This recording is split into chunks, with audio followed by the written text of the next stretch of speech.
السلام علیکم ورحمۃ اللہ وبرکاتہ۔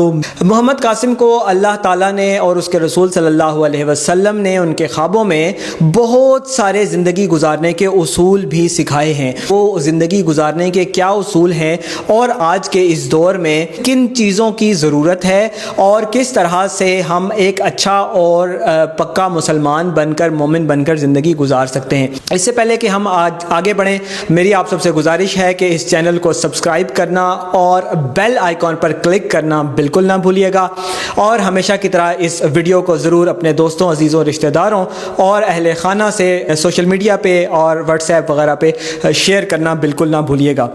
محمد قاسم بن عبد الکریم کو ان کے بہت بچپن سے ہی مختلف خواب آنا شروع ہو گئے تھے۔ اس میں ایک بڑا ہی اہم خواب یہ تھا کہ جو ان کے لیے ایک بڑا خوش آئند بھی تھا۔ ان کو خواب میں آتا ہے کہ حضور صلی اللہ علیہ وسلم سے ان سے یہ فرماتے ہیں کہ میں نے تمہارا داخلہ اسکول میں کروا دیا ہے۔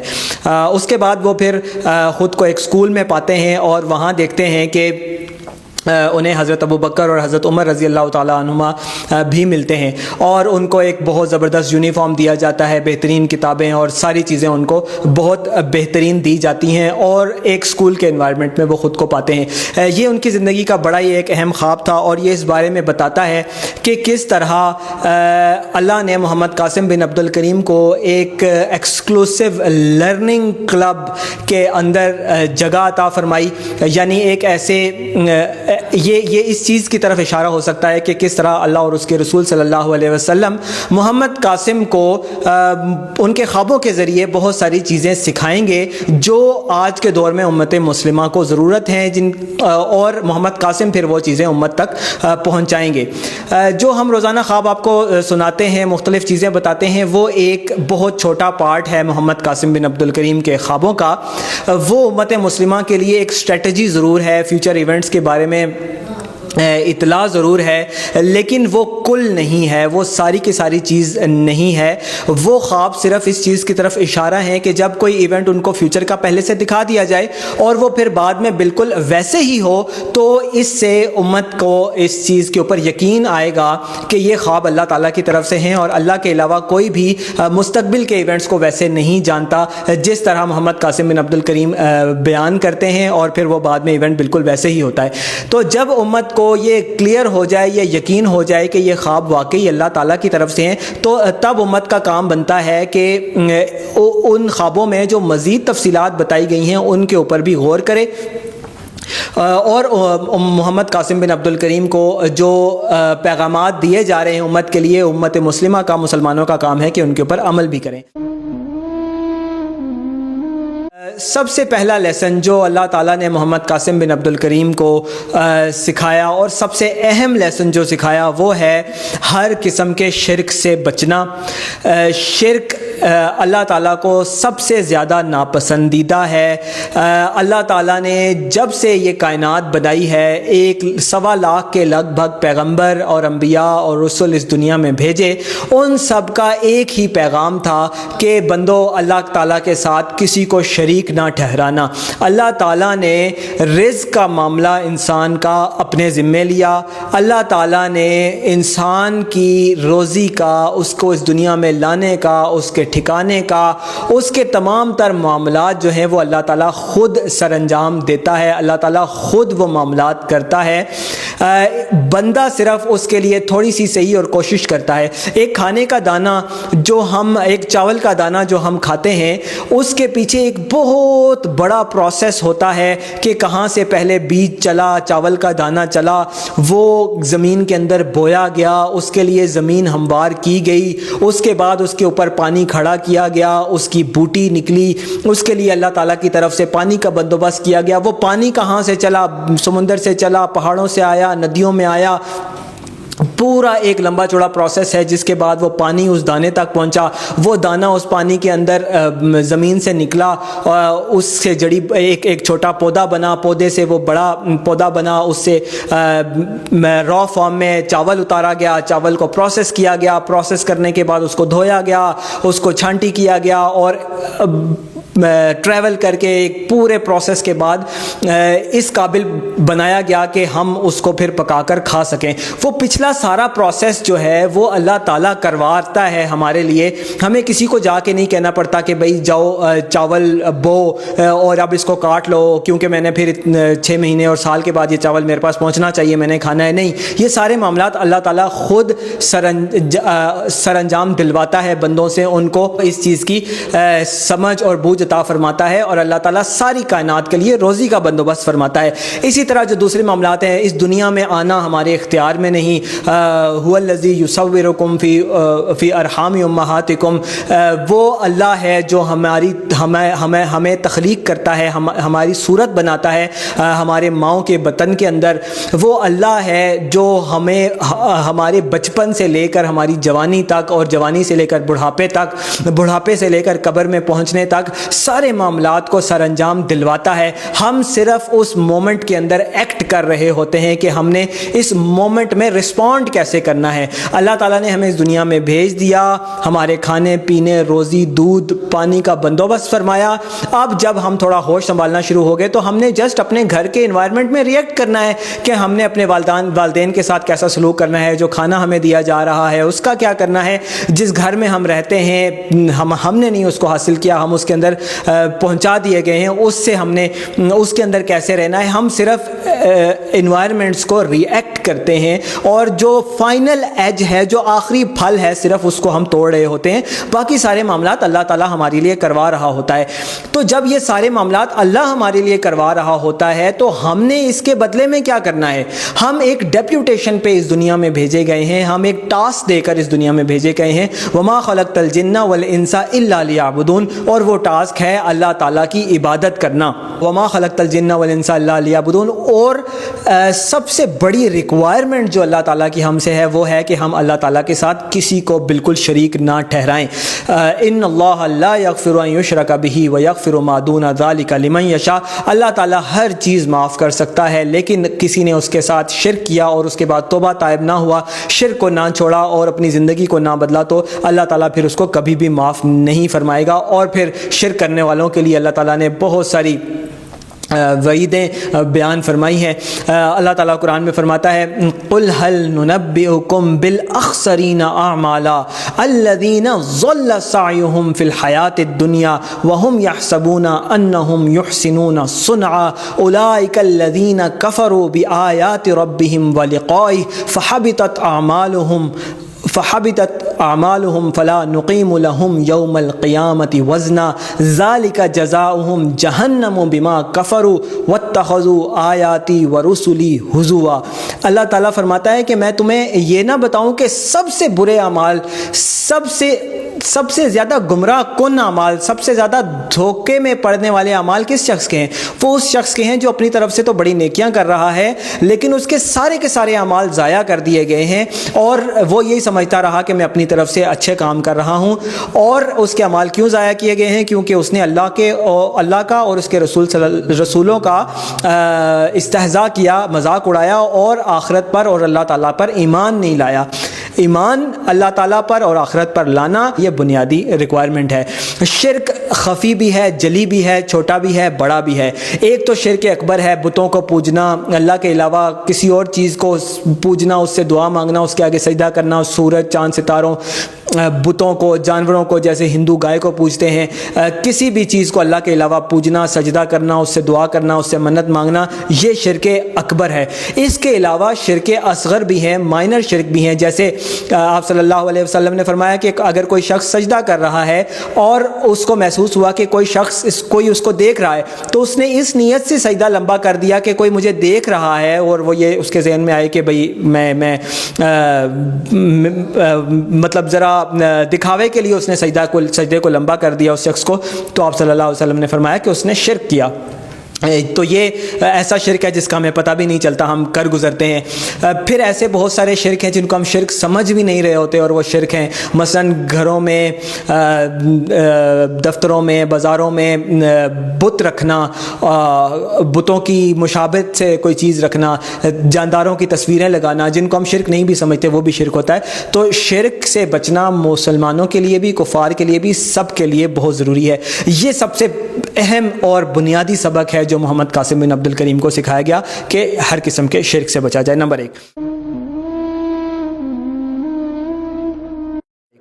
نمبر 2، آپ صلی اللہ علیہ وسلم کی حدیث کا مفہوم ہے کہ 2 کلمے زبان پہ بہت ہلکے اور میزان میں قیامت والے دن بہت بھاری ہوں گے، اور وہ کلمے ہیں سبحان اللہ و بحمدہ، سبحان اللہ و بحمدہ، سبحان اللہ العظیم، سبحان اللہ و بحمدہ، سبحان اللہ العظیم۔ اللہ تعالیٰ نے محمد قاسم بن عبد الکریم کو ان کلمات کا بار بار بہت زیادہ ورد کرنا اور ہر وقت ان کو پڑھنے کا بھی سبق سکھایا ہے۔ دوسرا سبق،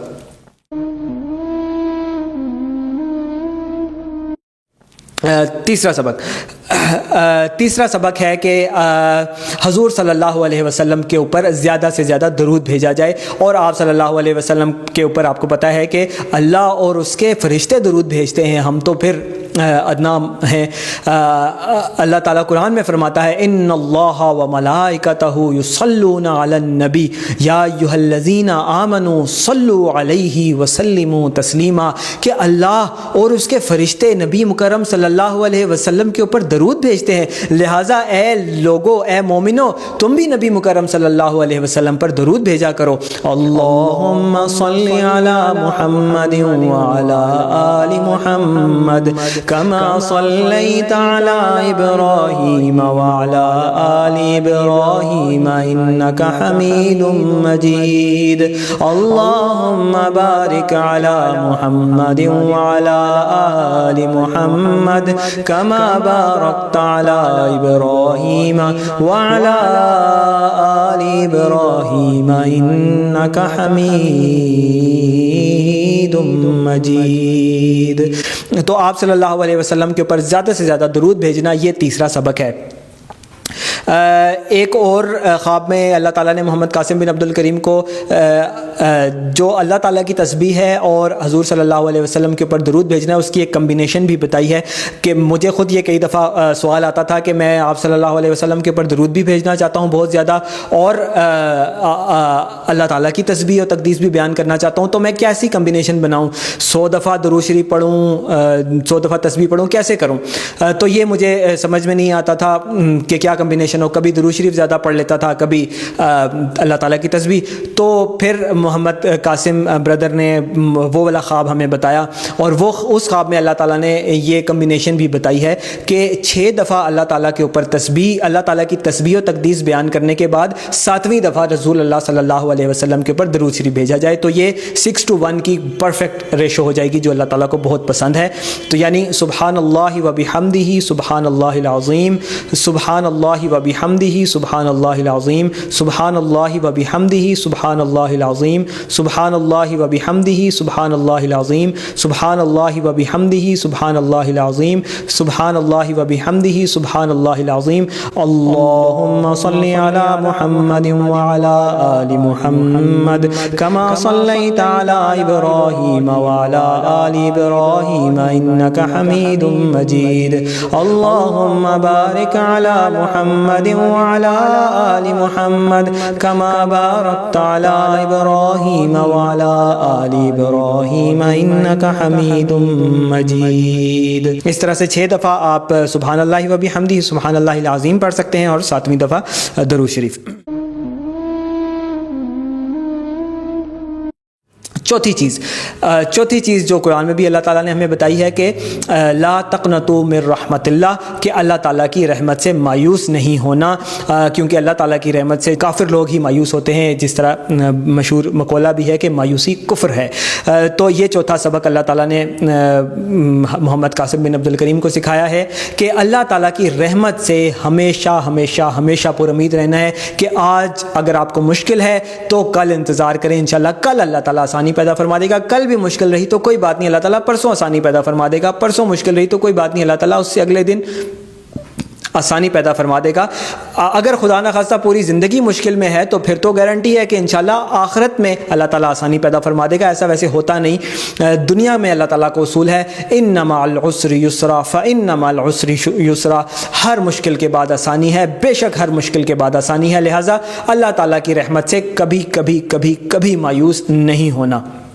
اللہ تعالیٰ نے اس کے بارے میں قرآن میں بار بار سبق دیا ہے کہ وَلَا تَحِنُوا وَلَا تَحْزَنُوا وَأَنْتُمُ الْأَعْلَوْنَ إِن كُنتُم مُؤْمِنِينَ, کہ اللہ کی رحمت سے مایوس نہیں ہونا, اللہ تعالیٰ کی رحمت اور غم نہیں کرنا, کیونکہ اگر تم مومن ہوئے, اللہ تعالیٰ کے اوپر تمہارا ایمان پختہ ہوا تو تم ہی ضرور غالب ہوگے.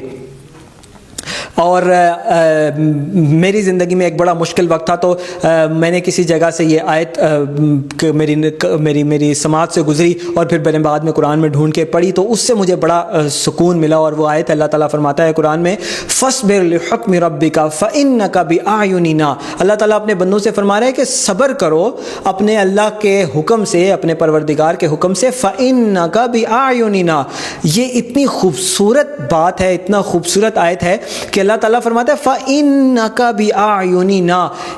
اس کے لیے الفاظ نہیں ہیں ایکسپلین کرنے کے, لیکن اگر کوشش کی جائے تو جیسے 1 to 1 آپ کسی کو کہتے ہیں کہ تم میری نظروں کے بالکل سامنے ہر وقت رہتے ہو. فَاصْبِرْ لِحُكْمِ رَبِّكَ فَإِنَّكَ بِأَعْيُنِنَا, صبر کرو اللہ کے حکم سے. فَإِنَّكَ بِأَعْيُنِنَا, ایک ایک بندہ اللہ کے سامنے, اس کی نظروں کے سامنے ہے. جب ہم یہ سوچتے ہیں کہ ہم اللہ تعالیٰ کی نظروں کے سامنے ہیں تو ہمیں یہ ایک فیلنگ آتی ہے کہ جیسے کوئی باس اپنے بہت سارے امپلائیز کو دیکھ رہا ہوتا ہے ایک وقت میں, یا پھر ایک ماں اپنے بہت سارے بچوں کو ایک وقت میں دیکھ رہی ہوتی ہے. تو یہ فیل آتا ہے کہ ماں ان سب کو دیکھ رہی ہے, یا ایک مرغی اپنے بہت سارے بچوں کو پہ نظر رکھتی ہے تو یہ فیل آتی ہے کہ وہ سب کو دیکھ رہی ہے. اللہ کا ریلیشن بندے کے ساتھ ایسا نہیں ہے. جب ماں 4 بچوں کو 5 بچوں کو دیکھے گی تو یقیناً پہلے سے اس کی توجہ کم ہو جائے گی. اگر ایک بچے کے اوپر پوری توجہ دے رہی ہے تو پھر وہ ایک کے اوپر فلی فوکس کرے گی, لیکن دوسرے کے اوپر توجہ دے گی ساتھ میں 2 کو, تو پھر ایک کے اوپر سے فوکس کم ہو جائے گا. 3 4 5 8 10 بچے ہو جائیں گے تو فوکس کم ہوتا جائے گا. اسی طرح باس اپنے امپلائیز کے اوپر فوکس کرے گا. جب 1 سے 2 2 سے 3 3 سے 4 اور 4 سے 50 اور 50 سے 100 امپلائیز ہوں گے تو ہر ایک کے اوپر فوکس اور ہر ایک کے اوپر نظر رکھنا مشکل ہو جائے گا, توجہ کم ہو جائے گی. لیکن اللہ نے جو الفاظ استعمال فرمائے ہیں وہ بڑے ہی خوبصورت ہیں. اللہ تعالیٰ فرماتا ہے فَاصْبِرْ لِحُكْمِ رَبِّكَ فَإِنَّكَ بِأَعْيُنِنَا, اللہ کے حکم سے صبر کرو, تم میرے سامنے بالکل ایسے ہوتے ہو, میری نظروں کے بالکل سامنے ایسے ہوتے ہو کہ جیسے صرف ایک اللہ اوپر اور صرف ایک بندہ نیچے ہو. یعنی 1 to 1 فلی فوکس اللہ تعالیٰ کا ایسا ہوتا ہے ہر بندے کے اوپر. ایک سے دوسرے بندے کے اوپر توجہ, ایک سے دوسرے بندے کے اوپر نظر رکھنے سے اللہ تعالیٰ کا دھیان کم نہیں ہو جاتا. تو یہ جب آپ سوچیں گے کہ اللہ تعالیٰ مجھے ایسے دیکھ رہا ہے کہ جیسے وہ صرف مجھے ہی دیکھ رہا ہو, تو اس طریقے سے پھر آپ کو صبر آئے گا اور پھر اللہ تعالیٰ جو ہے وہ اپنی رحمت بھیجے گا. 5ویں چیز ہے کہ زمین کے اوپر عاجزی سے چلا جائے. اس کے بارے میں بھی قرآن میں بہت زیادہ ذکر آیا ہے. اللہ تعالیٰ نے اپنے بندوں کی تعریف کی ہے کہ جو لوگ زمین کے اوپر عاجزی سے چلتے ہیں. اللہ تعالیٰ نے حضرت لقمان حکیم کا بھی ذکر فرمایا ہے قرآن پاک میں, اور حضرت لقمان نے بھی اپنے بیٹے کو بھی یہ حکم دیا تھا کہ بیٹے زمین کے اوپر اکڑ کر مت چلنا. یہ اللہ تعالیٰ کو بڑی ناپسند چیز ہے. اور یہ حضرت لقمان نے جو بتایا تھا اپنے بیٹے کو کہ ولا, اور وہ انہوں نے ان الفاظ میں بتایا تھا کہ ولا تمشی فی الارض مرحا, کہ زمین کے اوپر عاجزی سے چلا کرو. اچھا جی, اور 6واں لیسن, ابھی تک ہم 5 لیسن جو ہیں وہ بتا چکے ہیں. نمبر 1 ہر قسم کے شرک سے بچنا. نمبر 2 زیادہ سے زیادہ سبحان اللہ و بحمدہ سبحان اللہ العظیم پڑھتے رہنا. کوشش یہ ہونی چاہیے کہ ہر وقت بندہ پڑھتا رہے, اٹھتے بیٹھتے چلتے پھرتے ہر وقت. تیسری چیز جو ہے وہ ہے آپ صلی اللہ علیہ وسلم کے اوپر زیادہ سے زیادہ درود شریف بھیجنا. چوتھی چیز ہے اللہ تعالیٰ کی رحمت سے مایوس نہ ہونا کبھی بھی. پانچویں چیز ہے زمین کے اوپر عاجزی سے چلنا اور اکڑ کر نہ چلنا. یہ لیسنز بہت زیادہ ہیں, 15-20 اہم ترین لیسنز ہیں. آج کے لیے اتنا ہی کافی ہے. انشاءاللہ ہماری کوشش ہوگی کہ ہم اس کے بارے میں مزید بات کریں. اللہ تعالیٰ میرا, آپ کا, ہم سب کا حامی و ناصر ہو, اور اللہ تعالیٰ امت مسلمہ کو مشکلات سے نکال کر آسانیاں عطا فرمائے. السلام علیکم ورحمۃ اللہ وبرکاتہ.